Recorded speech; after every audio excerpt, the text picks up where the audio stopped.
Hi, I'm professional fight instructor and historical fencing researcher John Clements, and this is the Agincourt hand and a half sword from the Battle Cry line by Windlass.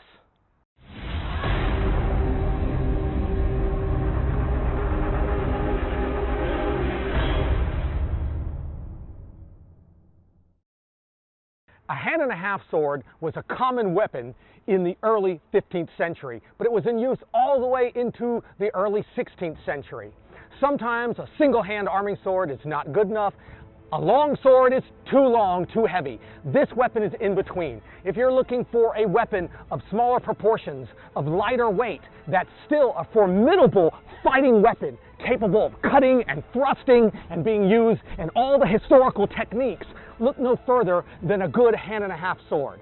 With any type of hand and a half or long sword that tapers, sometimes known as a spadone, this type of blade lacks the mass or width at the center of percussion to deliver powerful cuts.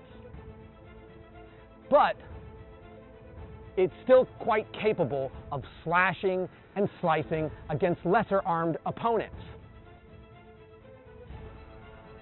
The hand and a half sword is usable in one hand for a solid grip, but then the second hand can be added, and if need be, it can even be held in that off hand.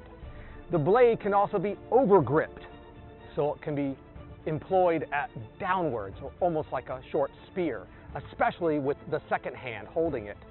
The half grip or belted grip is what keeps the second hand in place.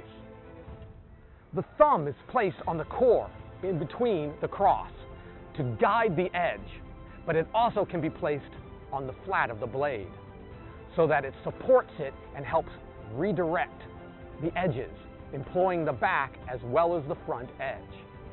The finger can also be wrapped around the cross to give it added point control on thrusting. All of these gripping methods are used on any longsword.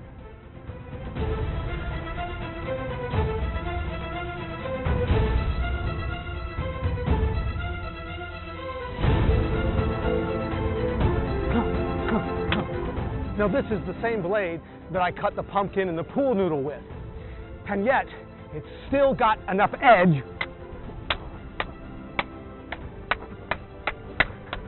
and speed to hit against a hardwood pell and hold up with no edge trauma, no loosening of the hilt, no warping of the blade. The Agincourt hand and a half sword from the Windlass Battle Cry line. One could easily have seen a blackened blade like this on the fields of the 100 Years' War. If you're looking for a longer, lighter blade of smaller proportions, this is the one. For sword and buckler, for armored combat, this is a fine weapon.